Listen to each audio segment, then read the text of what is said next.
Hello, and welcome to Express.js, the most important parts.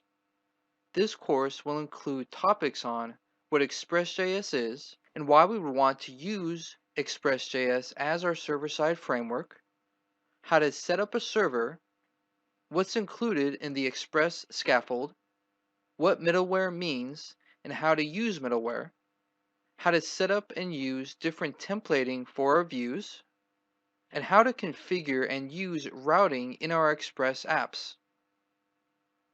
What you should know. You should already be familiar with JavaScript syntax, and you should have Node.js installed. There are many reasons why Express and Node are a great choice for server-side development.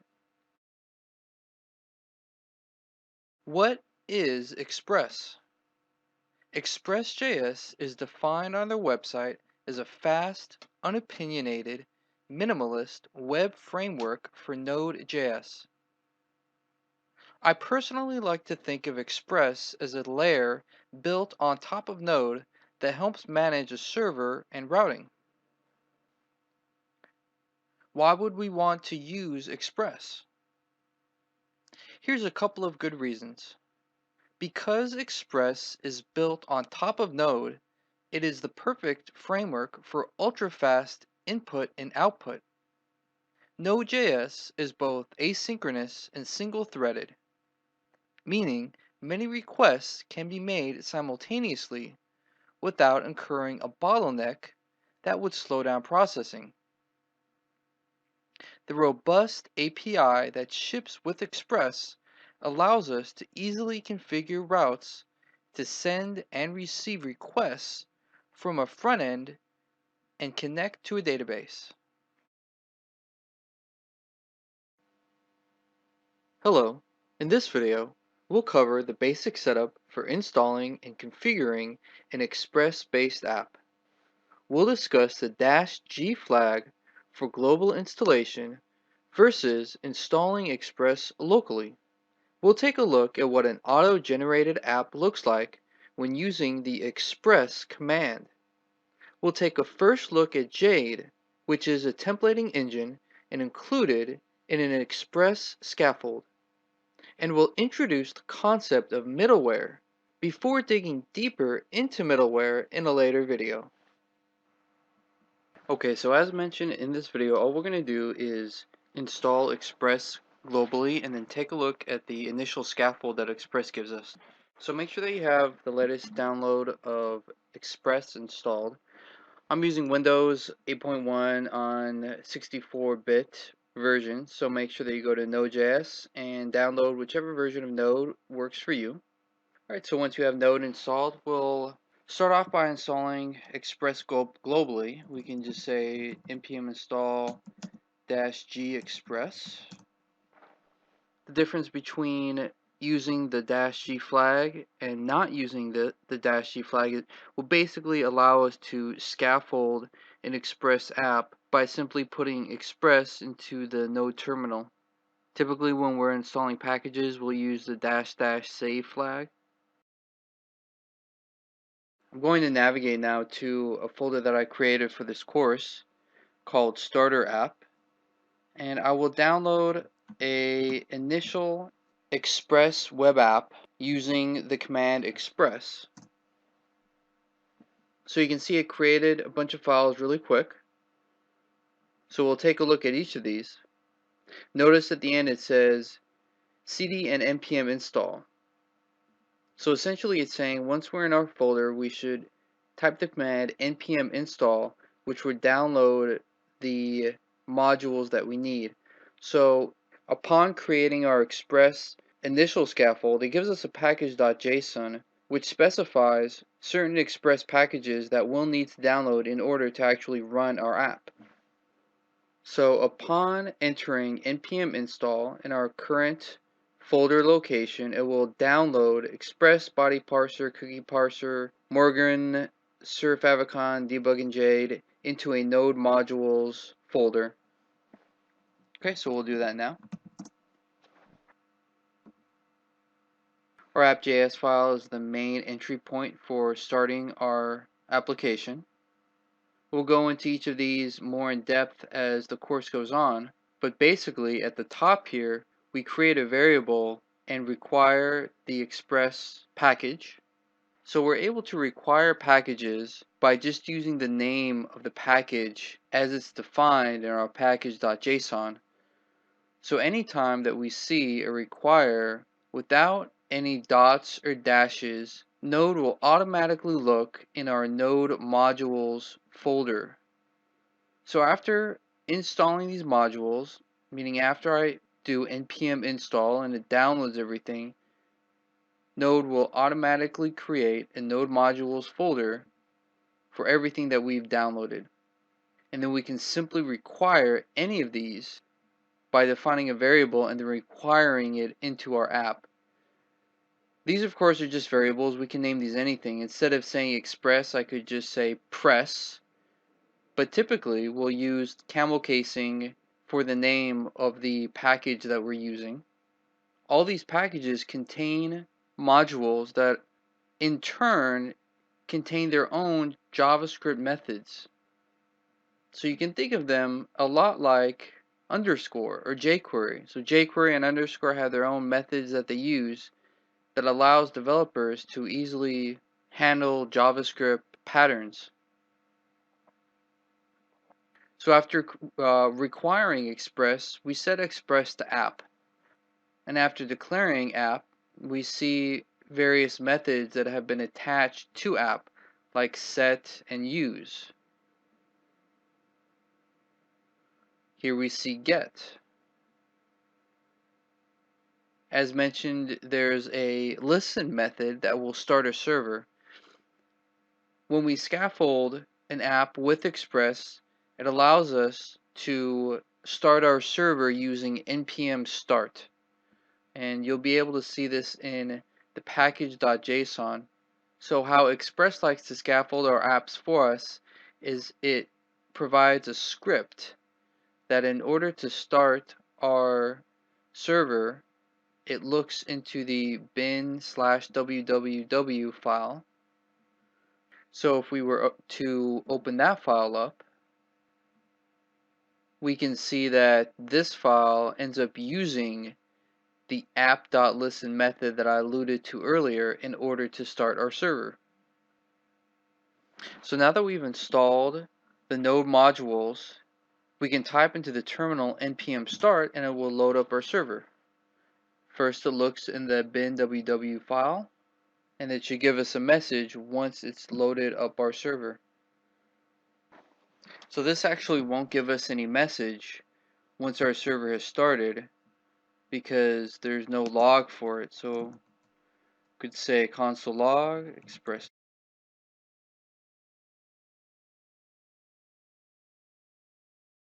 Okay, so we can just add very basic message to let us know that Express is started, and we can go to, should be port 3000.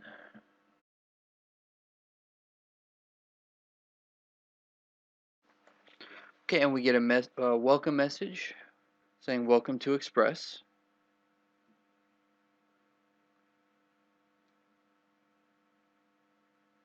And this is just a very basic message that's based on our Jade view engine. But Express essentially ships with Jade. So let's take a look at what Jade looks like. Jade is basically a very trimmed down version of HTML. I personally don't really like Jade because if you don't have your spacing correct, then it throws errors. And if things aren't centered on the correct line, it will show up in weird places on your layout. And we can see on our index it says extends layout, so it uses layout in the index page. And we'll take a look at this where it's setting a variable of title. Again, we'll go into this more detail, but it's setting our routes to use route/index, and it's setting this route/index at the index location. Users is set to -users. So routes, we'll have our index and our users.js. So users, so if we go to localhost/users, we should get the message respond with the resource. If I do /users, okay, we get respond with the resource.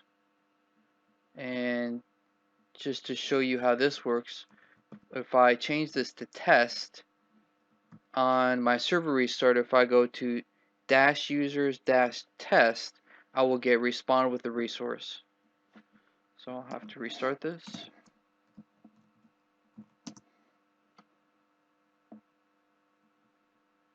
So this route should no longer work and we get a not found, but if we go to users/test, I get my respond with the resource. This gives us an example of how we can pass variables. So when we navigate to our front page, we see welcome to Express, and we're setting the title variable to Express in our routes file. Okay, so that concludes just a very basic introductory level lesson on what Express is and how we create an initial scaffold. And then following videos, we'll be building our own Express app and learning what each one of these app.use and app.sets actually does. In this video, we'll discuss how to set up an Express server. First, we'll see how to easily create a server by using the listen method. Next, we'll look at some different ways that we can start our Express server. We'll learn how to configure NodeMon to auto restart our server on file changes. Finally, we'll introduce the concept of asynchronous programming. Let's start off by taking a look at configuring Express from the beginning. I've set up a new folder called Server. So in my terminal, I'm going to navigate to my new folder. The first thing that I want to do is create a package.json. So I can do this by saying npm init. I'm just going to hit enter a bunch of times until I get to the yes. So what this does is it creates a package.json. And the reason why I like to create a package.json initially is so that I can use the -- save flag when I'm installing any packages. So currently we don't see any packages installed. I'm going to change my main entry point to app.js and save this. Now I'm going to create an app.js file.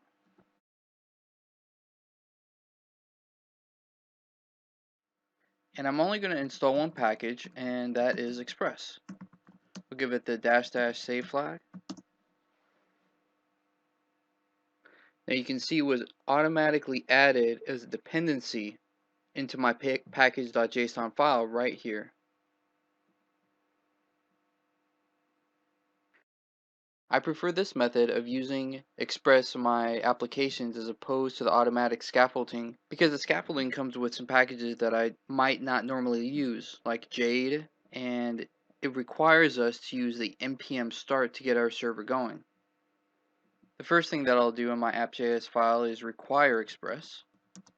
So I'll set a variable of Express and require it. To use methods that are built into Express, I'm going to create a variable called app.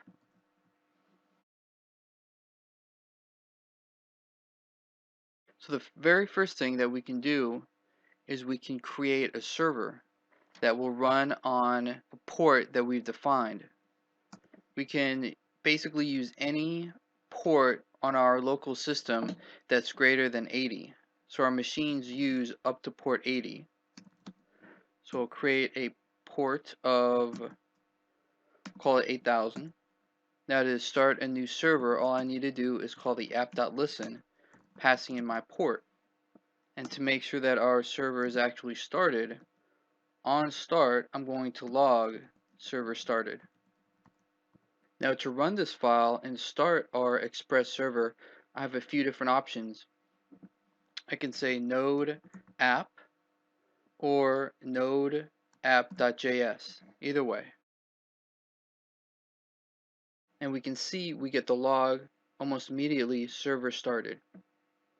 So there's actually a better way to pass in the message server started, and that's by using a callback. We'll talk a little bit more about synchronous versus asynchronous programming when we discuss more in detail some of the other methods that we can use for Express. However, the basic idea is that when we write code, it's rendered sequentially.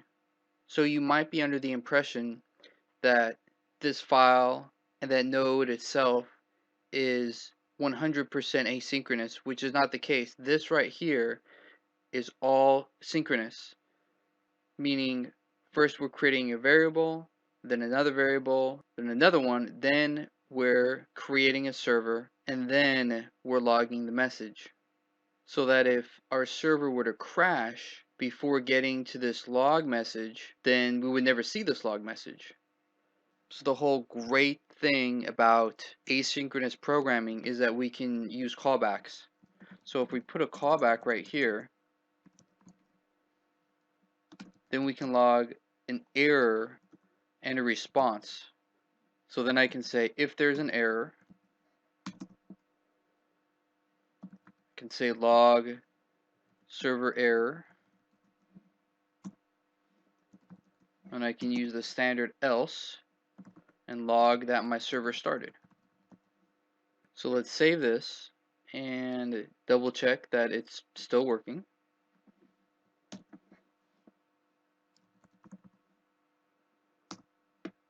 Okay, and I still get my server started. So that's the whole concept of asynchronous programming, is that we can use these functions as callbacks in many different places. And we can use these callbacks in asynchronous programming in general as a means of not hanging up the browser. And that's the whole point, is that we can send requests to a server and the user can keep on doing what they're doing, waiting for the data to come back to them.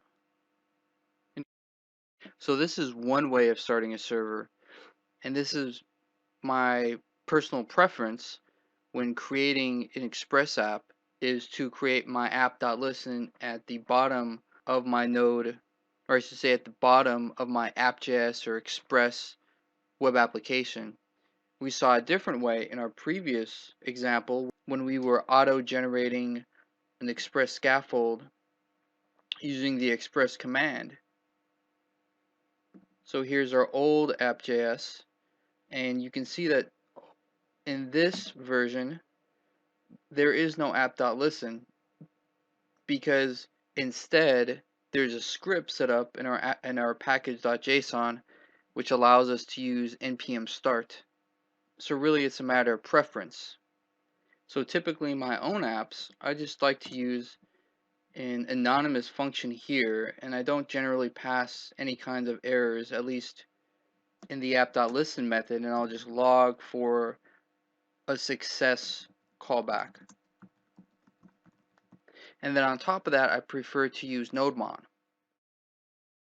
The benefit of using nodemon is it will automatically restart your server whenever changes are made in any of your server files after you save the file. Make sure that when you're installing nodemon, you use the -g flag, which will install nodemon globally. Now you'll be able to run nodemon using the nodemon command plus the name of our file, which is app.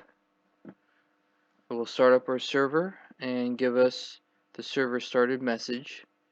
Now if we change this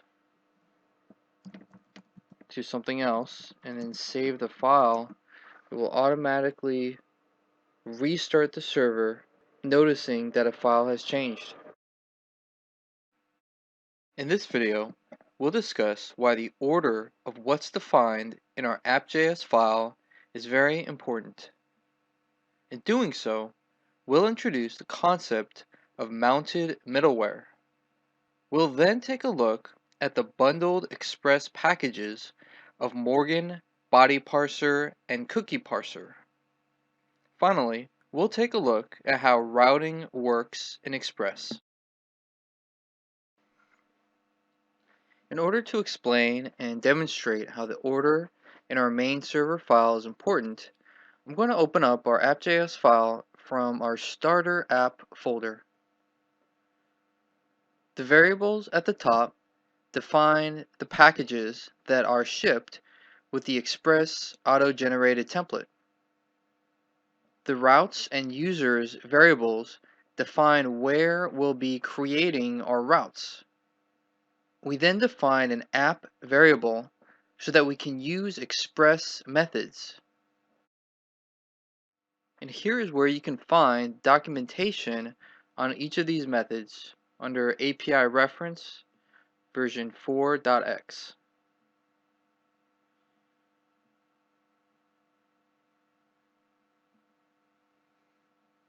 Getting back to our file, we first see an app.set. This pretty much always comes first and will define our templating and where our view files will live. The only exception to this is when we have to actually declare an engine. So certain templates like swig and handlebars require us to declare what templating engine we're going to be using. Others, however, like Jade and EJS, don't actually require us to declare the engine. They only require that we set our views to the actual folder where our view files will live. Everything else below the set method can be described as middleware. Notice also that everything below uses the app.use method. Middleware can be thought of as any number of functions that are invoked by Express.js routing layer before your final request handler is made. So we're basically mounting any number of app.uses or functions in between the beginning of an HTTP request and the end of the HTTP response. And we'll have a full video to explain this concept in greater detail. For now, understand that the order in which we are defining our app.uses determines which one gets called first. So a very common example of how this works is the popular module called Express Session. Express Session basically tracks user activity, and you can log certain requests based on that, and it depends on cookie parser. So if you were using an earlier version of Express Sessions up until version 1.5, you would have to declare cookie parser first. If we were to use Express Session up above here, and again this would be after that we downloaded and required this particular module, then we try to use it above before using cookie parser, then it would throw an error. So the idea is that each one of these uses is mounted before the other. So moving on to defining what some of these other packages that we've included in Express actually do, we see app.use logger, and logger is the variable that we've defined from Morgan up here. So Morgan is a middleware that's going to log data into our console. So when we turn on our server and navigate to our URL, it will give us information back to the console of whether we're using gets or puts or deletes. So I've currently started this server, and as you can see on our console it's logging get-304 and the amount of time that it's taking to navigate to this route and download the style sheets and the favicon, which isn't there. So all this logging information is a result of logger or Morgan. Next is body parser, and body parser basically allows us to use the request.body to retrieve data from the front end. So in many Express examples, if we're getting form data or if we're passing certain objects from our front end, in order to grab them, we're using the request.body middleware function. Next, the express.static method gives us access to the public folder. so that we can use everything in that folder, like our CSS, JS, images, etc. So it allows us to use everything in this file right here. At the bottom here, we're defining an app.use to look for the definition of our routes. So up above, we declared a variable of routes and users to look in our routes folder at our index file to define routes at the index, or you could say the main entry point of our app itself. So when we do that, when we look in our route/index file, we're defining one route at the base of our URL or the index of our URL, and we're rendering, in this instance, our index view file. So this is using the router method, which is just a convenience. It's a way to abstract out routes into a separate file instead of defining everything within one large app file. This router was created in Express 4, and as mentioned, it's just convenience. We don't have to define our routes that way. We could define everything in the same file, and we could instead use the app.get. So this is essentially the same code that we find in our index.js, except we're using the app.get, but it's equivalent.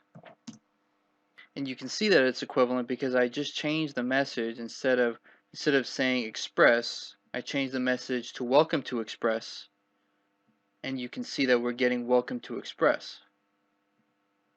In this instance, we're using app.get, but all of the RESTful verbs apply and are available to us, so we could use get, put, post, and delete verbs as well.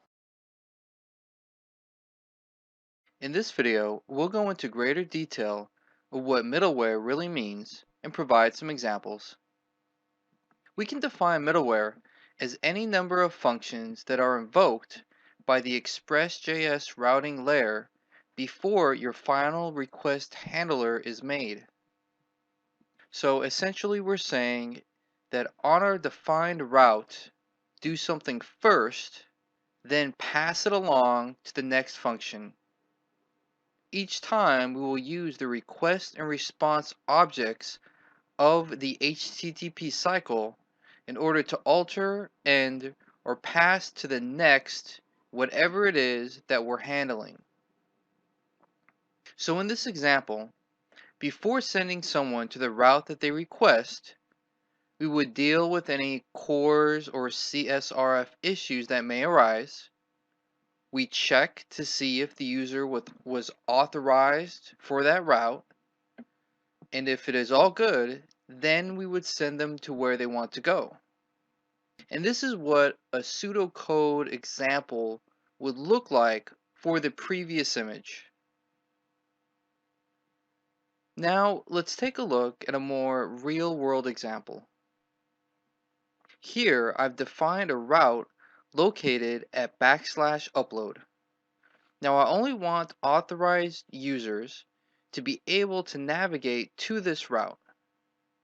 So what I've done is I've added an auth.isAuthenticated method as a piece of middleware.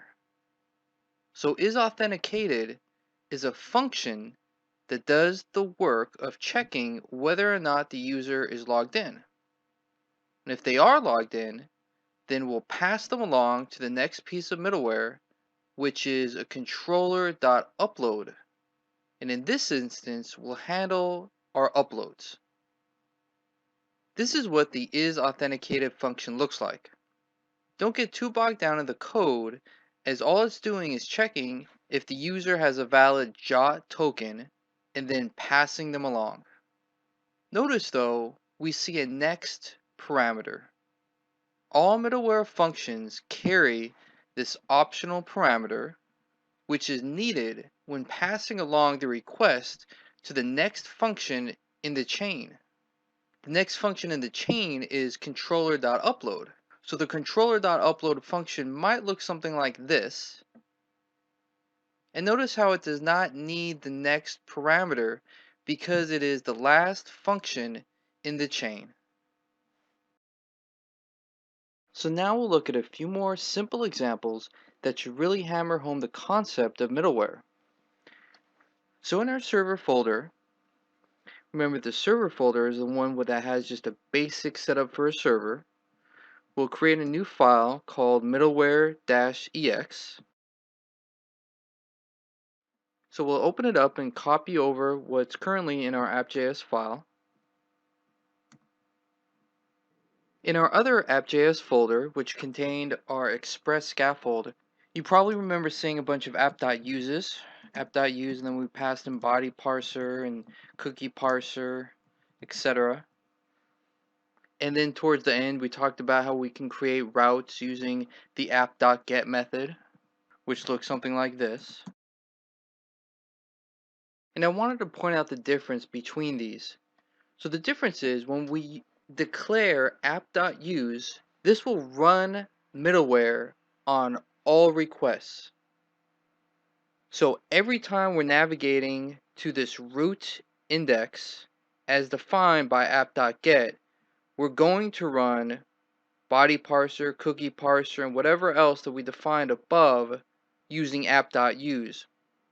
What we'll see in a moment is I'm going to create some middleware functions that we can pass in directly to this get method that will run exclusively on this particular URL request. So let's create those two middleware functions so I can show you how this actually works. Since JavaScript uses hoisting, we can really declare these functions wherever we want in our file and know that the functions will get hoisted to the top of our file. This log function will print to the console the date, the method that we use, whether it's a get, a put, or post method, and the URL that we navigate to.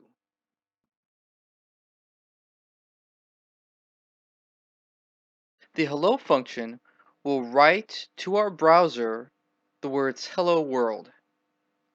In both instances, we're passing in this next parameter to make sure that we move on to the next function in our middleware chain. So above, instead of rendering anything, I'm just going to pass in our two middleware functions and we'll see what happens. So I'm going to save this and I'm going to type into my Node console node middleware-ex.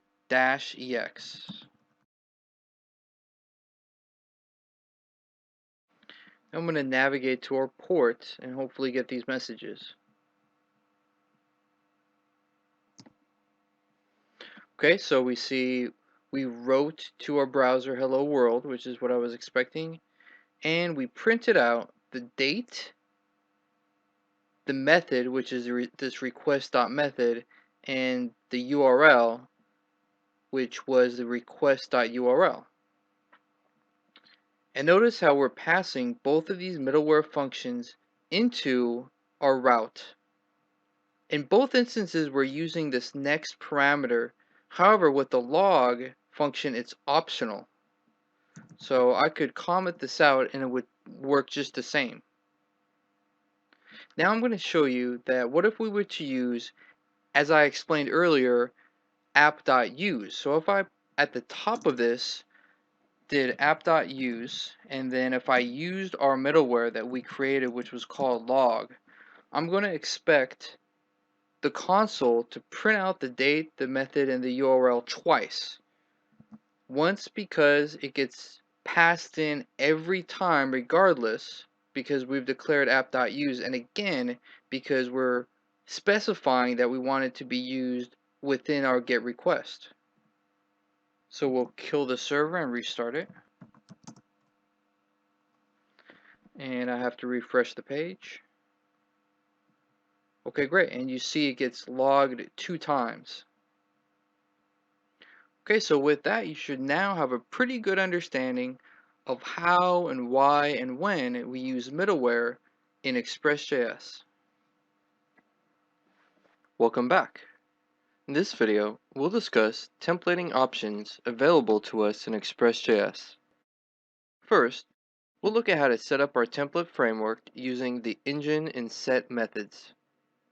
We'll see how to set directory locations for reading the view files and other static content. Next, we'll take a look at a few of the more popular options such as Jade, EJS, Swig, and Handlebars. Finally, we'll see what's involved in setting a project without templating for use with frameworks like Angular and React. For this video, we'll use the starter app template as our example. So if we open up our app.js file, right here, we have defined and set our view engine as Jade. And the way that we're able to use our Jade files is that we define a string called views as our first parameter. And the second parameter tells our view engine where to look for to find our Jade files. So we can open up one of our Jade files. And Jade basically always extends a layout. And the layout is just going to include the scripts, such as style sheets or other scripts that have been included. Jade, as you can see, is just a very stripped down version of HTML. And its rendering is defined by spacing. So we can space our items by either a single space or a double space. It just has to be congruent all the way through our file. I'm personally not a big fan of Jade because if you don't have your spacing correct, then it tends to break what you see within the view. But it is the template that is shipped with Express, mostly because it was created by TJ Holowaychuk, who also created Express. Another view engine that's very easy to set up is EJS.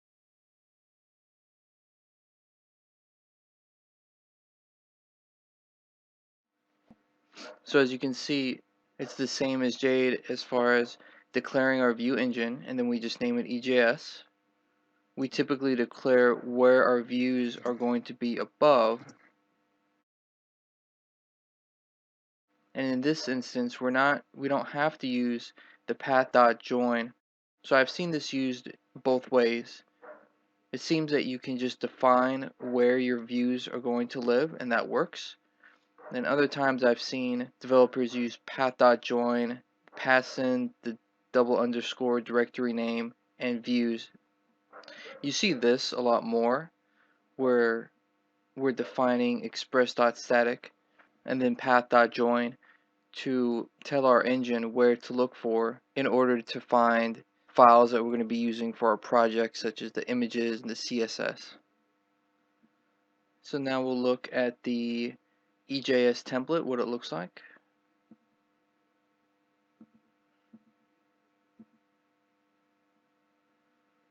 EJS, you can find a little bit more about EJS by obviously doing a Google search, and this is one of the first results. Gives you a lot of good information about how to use EJS. Most of these templates have one major purpose, and that's for looping through a collection of items and then displaying those items on the page.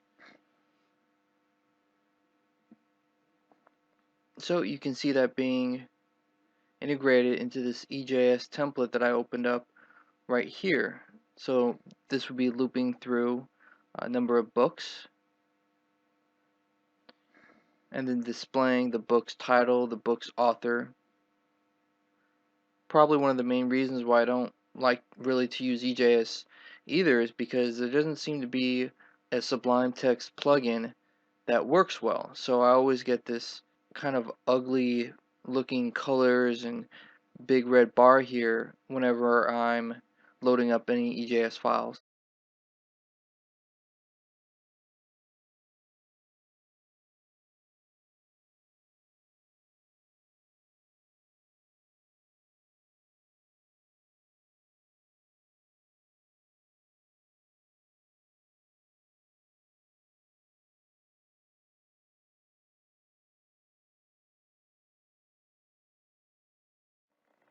Another templating engine that I do like to use a lot is Swig. So this is what Swig looks like. When using Swig and handlebars, we do have to use the app.engine, and this will basically define our extension. So because we could use different extensions for these templates, we have to define them. I really like using Swig because it allows us to loop through the data in a very easy to use syntax. So Swig is over here, and basically if we're looping through an array, it allows us to use this kind of syntax, which is slightly similar to what we saw in EJS. I prefer to use it because we're using the curly brackets in order to display our data, which is very Angular-like, and I like Angular. And otherwise, it's very simple. So it still has a fairly decent API of what you can actually display in your browser. So we can take a look at an example Swig file, and for this one, right up here at the top, I'm using some code in order to loop through bunny and bunnies. So if I have 3 bunnies in my database that have some information about each bunny, such as a member name, a date created, a title, a description, this will grab all the bunnies and loop through each one of them and display whatever it is that I want displayed. And this is the same syntax as you would find when using Angular. And all I have to do is use this to loop through them and use the end for to end the loop. And another very robust templating engine that we could use is handlebars. So handlebars would look something like this. And similar to Swig, we need to define our extension, and that's what this does. Some of the times you'll see HBS or handlebars, either one. And then we're setting our view engine to actually be handlebars right here. So handlebars allows us to use the curly brackets, similar to what we found in Swig. However, you do have a much more developed API with handlebars. So again, this is just kind of an example handlebars file, and this one, as you can see, the extension is HTML, so we can use handlebars as HTML as well. And you can certainly find out more about handlebars just from their npm and GitHub pages.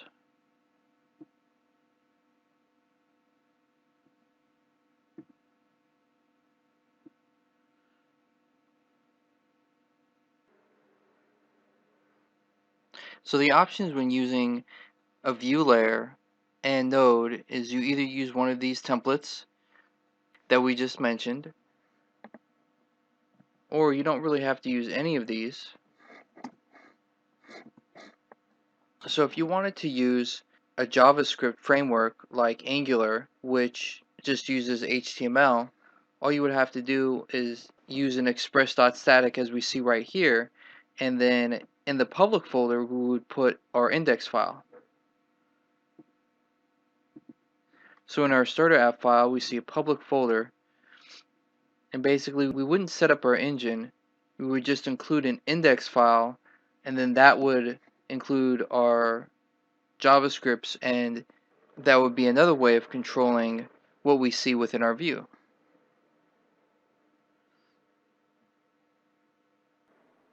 We can define our routes using standard get, put, post, and delete verbs.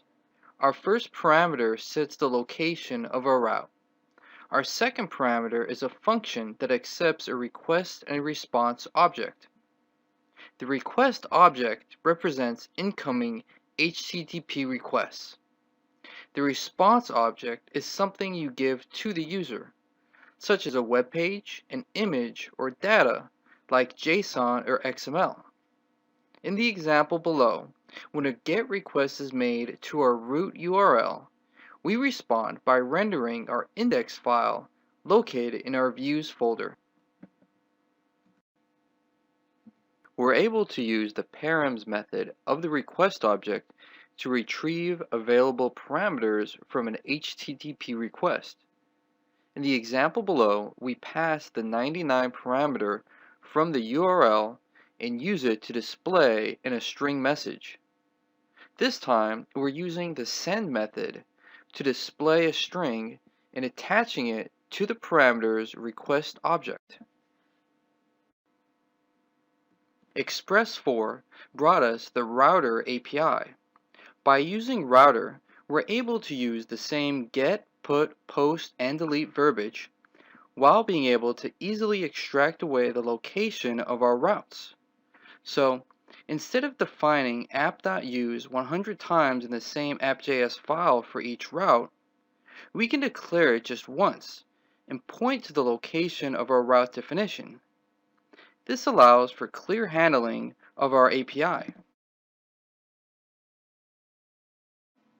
Let's take a look at a typical setup so you can better understand the structure. App.js will start up our server and assign our routing. The views folder will house our J files, which will appear in our browser. And the API folder will contain an index and a controller to define each route. After declaring our app variables, we set our templating engine and the location of our Jade files. The next line will declare a \API as the new route and require in the index file located in our API folder. Do you see how it's doing that? You can tell it's requiring in a folder because of the dot, and that it's requiring in the index file at the root of the folder. So it's requiring in the index.js from the API folder. In our index.js file, we bring in Express so that we can create a router. And we're requiring in a controller to make for clear separation.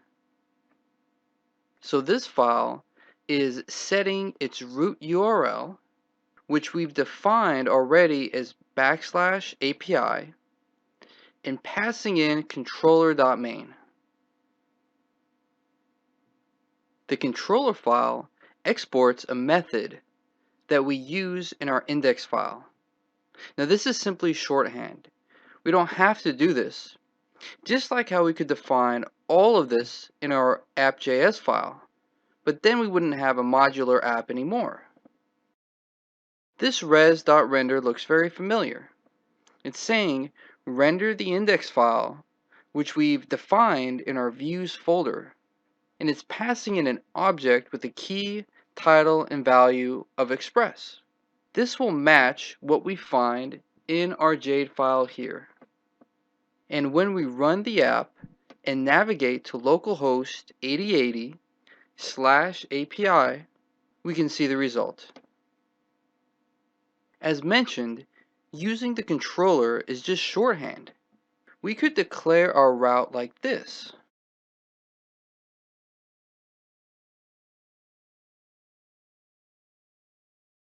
This is the same as what we've already declared in the controller file, except we're changing Express to my home page.